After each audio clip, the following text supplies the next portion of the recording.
Welcome back to the channel, History Enthusiasts.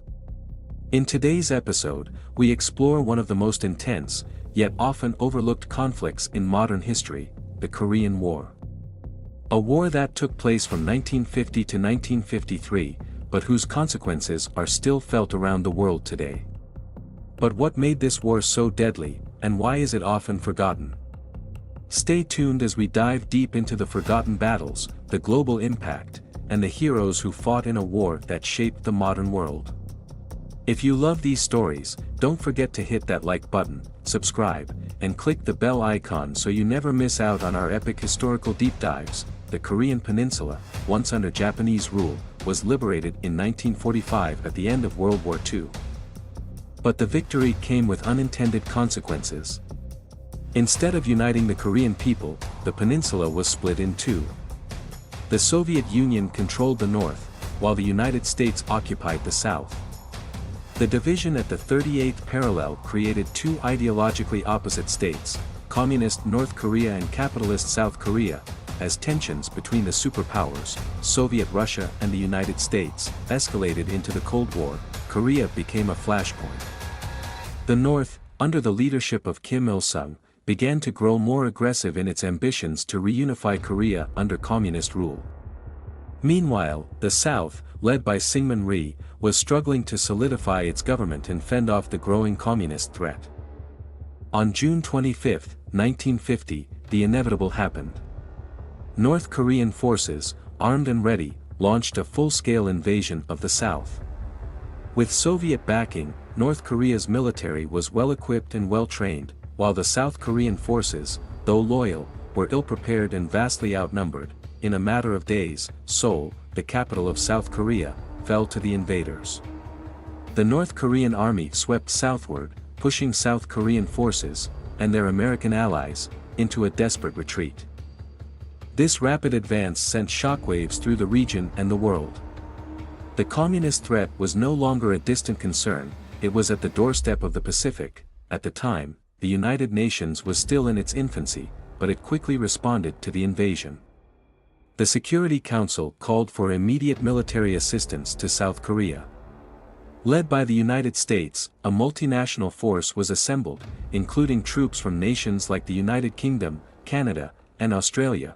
The UN's involvement in the Korean War marked a pivotal moment in world history. This was the first major conflict in the Cold War, and it was the first time the UN acted with military force to intervene in a member state's internal conflict. The battle for Korea was no longer just a local war, it was a fight between two ideologies, communism and democracy. As the North Korean army advanced, the situation seemed dire.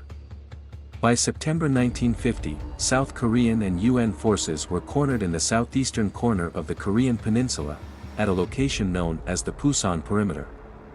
It was their last stand, trapped in a small area with their backs against the sea. The South Koreans and Americans fought desperately to hold their ground. The battle for Pusan was a critical moment in the war. It would determine whether the North Korean forces could take over the entire peninsula, or whether the UN and South Korea could push them back. But the defenders were not alone. Reinforcements were on the way, and the tides of battle were about to change. In September 1950, General Douglas MacArthur, the supreme commander of the UN forces, devised a daring plan, an amphibious assault at Incheon, behind enemy lines.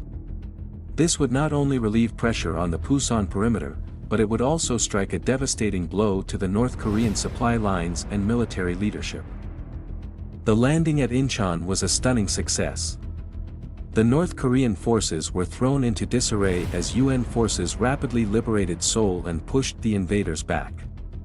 What was once seen as a hopeless situation turned into a major victory for the UN forces and South Korea. MacArthur's bold strategy had worked, and the North Korean army was now in retreat, but the war was far from over. Just as victory seemed within reach for the UN forces, a new and unexpected threat emerged from the north. In October 1950, as UN forces advanced toward the Yalu River, the border with China, China intervened. Fearing a direct threat to their own security, Chinese forces launched a massive counteroffensive. Pushing the UN forces back into South Korea, the Chinese intervention turned the tide of the war yet again. The front lines shifted, and the once clear path to victory became a bloody stalemate.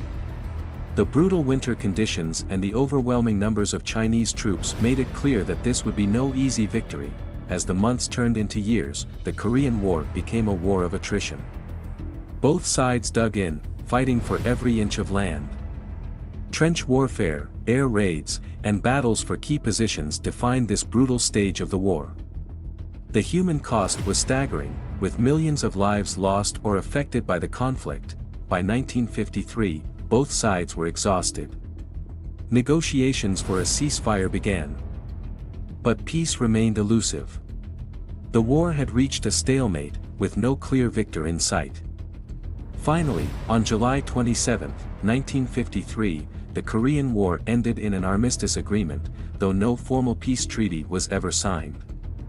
The Korean Peninsula remained divided along the 38th parallel, just as it had been before the war began.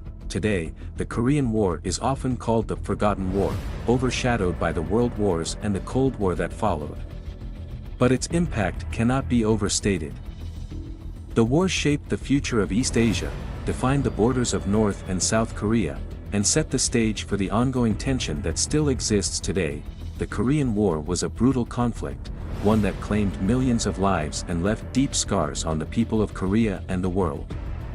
But despite its relative obscurity in the history books, the lessons learned from this war continue to resonate today, as the Korean Peninsula remains one of the most heavily militarized areas in the world. Thank you for joining us in this deep dive into the Korean War. If you found this story insightful, make sure to hit the like button, subscribe, and share this video with your friends.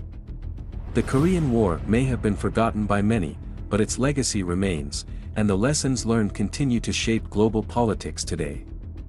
Leave your thoughts and reflections in the comments below. What do you think about the long-lasting impact of the war?